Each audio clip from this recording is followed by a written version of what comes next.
बुद्धिमान व्यक्ति ऐसी कौन से 7 रहस्य किसी को नहीं बताते? चलिए जानते हैं। गौतम बुद्ध की एक कहानी से तो चलिए आज की कहानी की शुरुआत करते हैं। इस कहानी को देखकर आप भी एक बुद्धिमान व्यक्ति की तरह अवश्य ही बन पाओगे। तो चलिए आज के वीडियो की शुरुआत करते हैं। एक समय की बात है, एक नगर में पिकू नाम का एक लड़का रहता था। वह लड़का बहुत ही गरीब परिवार से था। कुछ भी पैसा नहीं था उसके पास। 2 वक्त की दाल रोटी भी बड़ी मुश्किल से उसके नसीब में होती थी। वह लड़का किसी काम की तलाश में दिन रात शहर में खोज करने के बाद में भी उसे कोई काम नहीं मिल रहा था। फिर उस लड़के ने घर जाकर अपनी पत्नी को अपनी सारी परेशानी, सारी समस्या बता दी। उसने अपनी पत्नी को कहा कि मैं जिस जगह भी काम मांगने के लिए जाता हूं तो हर कोई मुझे ये कहकर काम नहीं देता कि हमारे यहाँ कोई काम की जगह खाली नहीं है। मैं बहुत काम ढूंढ चुका हूं, लेकिन फिर भी मुझे कोई काम नहीं मिला। मैं काम की तलाश करते करते थक चुका हूं। मुझे समझ नहीं आ रहा है मैं तुम लोगों का पेट कैसे भर सकूंगा, तुम्हें कैसे पालूंगा, अपना परिवार कैसे चलेगा, अपने बच्चों को मैं कैसे बड़ा करूंगा, और ये चिंता मुझे दिन रात खाए जा रही है। यह सुनकर उसकी पत्नी ने कहा कि तुम एक आदमी के पास सिर्फ एक बार ही काम मांगने के लिए गए हो, और जब वह काम नहीं देता तो तुम दोबारा जाते तक नहीं हो। अगर उनसे काम लेना है तो तुम्हें उनसे हमदर्दी जतानी होगी, तुम्हें उनसे हमदर्दी हासिल करनी होगी, अपनी गरीबी दिखानी होगी, ताकि वह लोग तुम्हारी मजबूरी देखकर तुम्हें काम पर रख ले। इसीलिए शर्म मत करो और उन्हें अपनी मजबूरी बताओ, अपनी गरीबी बताओ, और इसी उपाय से तुम काम पा सकत हो। ऐसा पत्नी ने कहा। उसकी पत्नी की बात पिंकू की मस्तिष्क में बैठ गई और अगले दिन वह काम मांगने के लिए उसी सेठ के पास जा पहुंचा जहां पर वह पिछले दिन काम मांगने के लिए गया था। लेकिन इस बार उसने हाथ जोड़कर उस सेठ से प्रार्थना की, उनसे विनती की कि मैं बहुत गरीब हूं और मेरा परिवार भूखा है।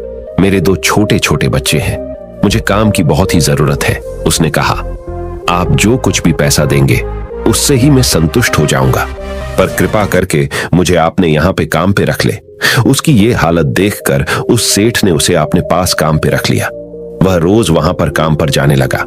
अंदर ही अंदर वह बहुत खुश तो था कि उसे कुछ काम मिला, लेकिन उसे तनख्वाह दूसरे लोगों से कम मिलती थी। जो काम वो कर रहा था वही काम जो दूसरों लोग कर रहे थे। उन्हें ज्यादा तनख्वाह मिल रही थी और पिंकू को कम तनख्वाह मिल रही थी। जब उसने इस बारे में सेठ से कहा तो सेठ ने कहा कि देखो भाई, तुम्हें काम की जरूरत थी और मैंने तुम्हें काम दिया तो तुम मेरा धन्यवाद करने की बजाय तुम मुझसे शिकायत कर रहे हो। ये कैसी इंसानियत है। यह सुनकर पिंकू वहीं पर चुप हो गया। बात कहीं ना कहीं सत्य तो है, ऐसा पिंकू को लगा। सेठ ने तो उसे मजबूरी के हिसाब से ही उसे काम दिया था और इसलिए वह उसे अपने अनुसार ही वेतन देता था। लेकिन उसने मजबूरी वाली बात धीरे धीरे ये बात अपने दोस्तों और अपने रिश्तेदारों को भी बताना शुरू कर दी कि उसका सेठ कैसा आदमी है और उसे कितना वेतन देता है। समय बीतता गया और पिंकू पूरी लगन के साथ अपना काम करता गया, लेकिन अब परिस्थितियां बदलने लगी थी। सेठ अब पिंकू से दूसरों लोगों से ज्यादा काम करा कर लेता था और दूसरे लोगों से कम तनख्वाह उसे देता था। ये बात पिंकू को मन ही मन में बहुत खटकती थी। वह दूसरों से ज्यादा मेहनत कर रहा है और उनसे कम तनख्वाह पा रहा है। इससे उसके अपने आत्मसम्मान को बहुत चोट पहुंची। अब धीरे धीरे उसका मन अब काम से हटने लगा। उसका मन काम में लगता ही नहीं था। जाहिर सी बात है कि ऐसी जगह किसका मन लगेगा जहां आदमी को अपने आत्मसम्मान के साथ समझौता करना पड़े। इसलिए जल्द ही उसने उस सेठ के काम छोड़ दिया और वह घर पर आकर खाली बैठ गया। अब उसके पास घर का खर्चा चलाने के लिए भी पैसा नहीं था। इसीलिए उसने अपने रिश्तेदारों से और अपने दोस्तों से सहायता मांगना शुरू कर दिया। लेकिन उसका दोस्त और उसके रिश्तेदार उसके सामने तो उसे दया की पात्र समझते थे, उसे दिलासा देते थे, लेकिन उसके पीछे उसका मजाक उड़ाते थे। वह कहते थे, कितना बेवकूफ, हे सेठ ने इससे इतना काम करवा लिया और बेचारे को पैसा भी नहीं दिया। लानत है इसके ऊपर। अरे हम इसको पैसे दे दे तो ये कल हमारा भी पैसा वापस नहीं कर पाएगा। इसकी पैसा देने की हालत है। काम तो इसके पास कुछ भी नहीं तो पैसा कहां से लाएगा। और इन्हीं सब विचारों की वजह से पिंकू की हालत दिन ब दिन खराब होती जा रही थी। अब वह दिन रात तनाव में रहने लगा। वही दोस्त, वही रिश्तेदार जो उसके अपने होने का दिखावा करते थे और उसे दया का पात्र समझने की नौटंकी करते थे, उन्हें उसके ऊपर धीरे धीरे तरस आ रहा था। सब लोग आकर उसे ज्ञान तो बहुत देते थे, लेकिन कोई भी उसकी सहायता नहीं करता था और अक्सर ऐसा ही होता है। ज्ञान देने वाले तो बहुत मिल जाते हैं, लेकिन मदद करने वाले, उंगली पकड़कर, हाथ पकड़कर आगे चलने वाले बहुत कम लोग मिलते हैं। एक दिन उसे पता चला कि पड़ोस के गांव में एक बुद्ध भिक्षु आया हुआ है जो बहुत ही ज्ञानी है।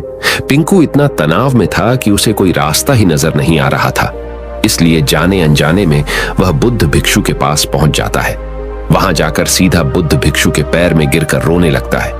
पिंकू रोते रोते अपनी सारी परिस्थिति उस भिक्षु को बताता है। उन्हें बताता है कि किस तरह उसके सेठ ने उसका फायदा उठाया और उसके रिश्तेदार, दोस्त उसके साथ कैसा व्यवहार करते हैं। सारी बात सुनकर बुद्ध भिक्षु ने उसे चुप करते हुए कहा कि ये सारी समस्याएं तुम्हारी बुद्धिहीनता, तुम्हारी मूर्खता के कारण उत्पन्न हुई। हे, तुम्हारे अंदर विवेक होता तो इनमें से एक भी समस्या तुम्हारे चित्त को दुखी नहीं कर सकती थी, लेकिन तुमने अपने अविवेक के, न अपनी मूर्खता के कारण खुद ही अपने रास्ते में कांटे बिछा दिए हो। आज मैं तुम्हें 7 बातें बताने जा रहा हूं जो भूल कर भी किसी को मत बताना, और इन बातों का अनुसरण करते हुए तुम बाहर से मिलने वाले दुखों को तो दूर कर सकते हो जो बेवजह दुनिया की वजह से तुम्हारे अंदर पनपते हैं। पहली बात, अपनी मजबूरी का दिखावा करके दूसरों का दया का पात्र बनकर उनकी सहायता लेने की गलती जिंदगी में कभी मत करना। हो सकता है कि आज वह तुम्हारी मजबूरी देखकर तुम्हारी सहायता कर ले, लेकिन कल वह तुम्हारा फायदा उठाने से भी दोबारा नहीं सोचेंगे, और अगर फायदा भी नहीं उठाएगा तो दूसरों के सामने तुम्हारा मजाक बनाने में वह आदमी कभी दोबारा नहीं सोचेगा। इसलिए कभी भी अपनी मजबूरी का दिखावा ना करे। अगर घर में 2 रोटी है, सूखी रोटी, तो वहीं खाकर सो जाओ, लेकिन दूसरों को इसके बारे में भनक तक नहीं लगनी चाहिए। जरा आप लोग सोचो, इंसान का मजबूर बनने का कारण क्या होता है? या तो वो दूसरों से सहानुभूति लेना चाहता है, या तो उनसे कोई आर्थिक मदद चाहता है, लेकिन दोनों ही परिस्थिति आप देखो तो दूसरा आदमी आपका फायदा उठाने से दोबारा नहीं सोचेगा, और अगर वह फायदा नहीं भी उठाएगा तो अपनी नजर में तो आपको वह मूर्ख ही समझेगा, बेवकूफ समझेगा, और दूसरों के सामने आपका मजाक तो जरूर बनाएगा। इसीलिए अपनी मजबूरी के बारे में किसी को मत बताना। दूसरी बात, अपनी अतीत की गलतियां और भविष्य की रणनीतियां। जरा सोचो कि अगर हम अपने अतीत की गलतियां किसी दूसरों को बताते हैं तो उसका क्या प्रभाव होगा। वह गलतियां ठीक तो नहीं की जा सकती, जाहिर है, तो उन्हें बताने से क्या मिलेगा? आप अपने अंधेरे पक्ष को खुद दुनिया के सामने बता रहे हो, खुद अपनी गलतियां दूसरों के सामने बता रहे हो। इससे एक आदमी की नजर में एक चरित्र गठित हो जाएगा, और वह भविष्य में आपको हमेशा उसी नजरों से देखेगा। इसलिए किसी भी आदमी की नजर में अपना चरित्र गठित मत होने दो, और जरा सोचो कि आप व्यर्थ में ही अपनी भविष्य की रणनीति दूसरों के सामने बता रहे हो। जो लोग आपके काम का हिस्सा ही नहीं है, उनके सामने अपनी भविष्य की रणनीति के बारे में डिंढोरा पीटने का कुछ फायदा नहीं है। वो लोग आपकी सहायता तो नहीं करेंगे, लेकिन आपकी भविष्य की रणनीति में बाधा जरूर बन सकते हैं। आप खुद अपने विवेक का इस्तेमाल करिए और सोचिए कि आपके साथ भी ऐसा हुआ कि आपने अपनी भविष्य की रणनीतियां किसी को बताई हो और वह रणनीति कभी भी कामयाब ना हुई हो। जरूर हुआ होगा, जरा गौर से सोचिए, याद आएगा। तीसरी बात, घर की बातें। जो भी हमारे घर के अंदर आपस में बातचीत होती है, हमारे माँ बाप के साथ, हमारी पत्नी के साथ, हमारे बच्चों के साथ, हमारे भाई बहन की बात, वह बातें परिवार तक ही सीमित रहनी चाहिए। अगर आप ये बात दुनिया के सामने डिंडोरा पिटकर बताते हो तो दूसरों को आपके घर में घुसने का एक मौका मिल जाता है, और वह इसका फायदा उठाने से कभी भी दोबारा नहीं सोचें। वह आपके परिवार के सदस्य को आपसे दूर करने की कोशिश करेंगे। अक्सर ऐसा ही होता है। हम समाज में देखते हैं कि हम अपने घर के झगड़ों को कम करने के लिए उन झगड़ों को अपने पड़ोसी को और दूसरे रिश्तेदारों को बता देते हैं, लेकिन इससे आपको सहायता कभी नहीं मिली होगी, बल्कि आपके घर की लड़ाई झगड़ा और ज्यादा बढ़ गया होगा, और वह जाहिर है वह बढ़ेगे।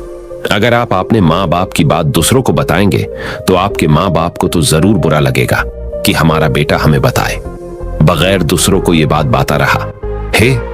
इसलिए अपनी घर की बातें और अपनी घर की लड़ाई झगड़ा किसी के सामने मत बताना। अगली बात जो मैं आपको बताने जा रहा हूं, जो किसी को नहीं बताना चाहिए, वह सुनने पर अजीब लग सकती है, लेकिन उसका सत्य भी मैं आपको एक तर्क के माध्यम से दूंगा। मेरा कहना है कि अपनी आमदनी किसी को नहीं बताना। चौथी बात, अपनी आमदनी। आप अपनी आमदनी ना बताने के पीछे भी एक रहस्य छुपा हुआ है। जरा सोचिए कि आप अपनी आमदनी अपने दोस्तों को बता देते हैं तो जब आपको दोस्तों की जरूरत पड़ेगी तो वो सिर्फ आपको ही याद करेंगे, क्योंकि उनको पाता है कि आपकी आमदनी ज्यादा अच्छी है तो आप ही उनकी मदद कर सकते हैं और इसीलिए ज्यादा लोग आपसे सहायता मांगेंगे। और जब आप उनकी सहायता नहीं करेंगे तो वो सोचेंगे कि इस आदमी के पास पैसा है, मेरे सहायता कर सकता है, लेकिन यह सहायता कर नहीं रहा है। और इसलिए आपकी आमदनी दोनों दोस्तों के बीच एक झगड़े का कारण बन सकती है। कम आमदनी होगी तो लोग मजाक उड़ाएंगे और ज्यादा आमदनी होगी तो लोग आपसे सहायता मांगेंगे। इसीलिए आपको आपकी आमदनी बताने की कोई जरूरत नहीं है। अक्सर इंसान को पता नहीं होता है कि उसकी कमजोरी और उसकी ताकत क्या है, लेकिन आपको अपनी कमजोरी और अपनी ताकत पता है तो पहली बात तो आप बहुत ही बुद्धिमान आदमी है और दूसरी बात, आपको ये बातें किसी से साझा नहीं करनी है, क्योंकि अगर आपकी कमजोरी दूसरों को पता चल गई तो वह आपकी कमजोरी का फायदा उठाएंगे और अगर आपकी ताकत पता चल गई तो वही ताकत आपकी कमजोरी बन जाएगी, क्योंकि वो ताकत दूसरे आदमी को पाता है और वो ताकत की कमजोरी भी ढूंढ ही लेगा। अपनी अपनी कमजोरी और अपनी ताकत अपनी पत्नी या आपने पति को भी नहीं बतानी चाहिए, क्योंकि इसके बाद आपको घर में हमेशा दब कर रहना पड़ेगा। छठी और महत्वपूर्ण बात, आपने मित्र और आपने शत्रु। आप अगर आपने मित्रों के बारे में अगर दूसरों लोगों को बताएंगे तो वह आपके मित्र के साथ अपनी घनिष्ठ बनकर आपको धोखा दिलवा सकते हैं। आपके गहरे मित्र को आपसे दूर करवाने का प्रयास कर सकते हैं। अक्सर आम आदमी ऐसा नहीं करता, लेकिन आपका दुश्मन ऐसा करने की कोशिश कर सकता है। और दूसरी, आपके शत्रु के बारे में किसी को पता नहीं लगना चाहिए, क्योंकि आज जो आपका मित्र है अगर कल वह आपका दुश्मन हो गया तो वह आपके दुश्मन के साथ ही मिलकर आपको परास्त कर सकता है, आपको धोखा दे सकता है। इसलिए अपने सबसे अच्छे दोस्त को भी अपने दुश्मन के बारे में कभी मत बताना। सातवां विचार, दान करना। आप जो दान करते हो तो दान के बारे में भी किसी को नहीं बताना, नहीं तो दान करना व्यर्थ हो जाता है, बेकार हो जाता है। जब आप आपकी दान का डिंडोरा पीटते हो तो तब आप ये जताना चाह रहे हो कि मैं कितना बड़ा दानी पुरुष हूं, और ये आपके अंदर एक अहंकार निर्मित करेगा। इसीलिए दान गुप्त रूप से किया जाना ही अच्छा होता है और उतना ही फलदायी होता है। जब आपका बायां हाथ दान कर रहा है तो दाएं हाथ को भी ना पाता चले कि बायां हाथ दान कर रहा है। ये 7 बातें जो बुद्ध भिक्षु ने जो पिंकू को बताई, इनमें संसार की सभी सिद्धांत छुपे हुए हैं। इन बातों का अनुसरण करते हुए आप अपने घर में सुख शांति बना सकते हैं और घर के झगड़े हमेशा के लिए दूर कर सकते हैं। आप इस बातों के बारे में अपने विवेक से भी सोचेंगे तो आपको ये बातें सच मालूम पड़ेगी। हर कोई बात किसी को नहीं बतानी चाहिए। ये बात आप गौतम बुद्ध की जिंदगी भर जरूर याद रखना। हमेशा जिंदगी भर यह बात याद रखना कि बुद्धिमान व्यक्ति वही होता है जो हमेशा शांत रहकर सब लोगों की सुनता है, पर करता सिर्फ अपने मन की है। किसी से झगड़ा किए बिना अपने आप को ऐसा बनाओ कि जहां जाओ सब लोग आपको बुद्धिमान समझे, जैसा कि हमारे भगवान गौतम बुद्ध ने कहा।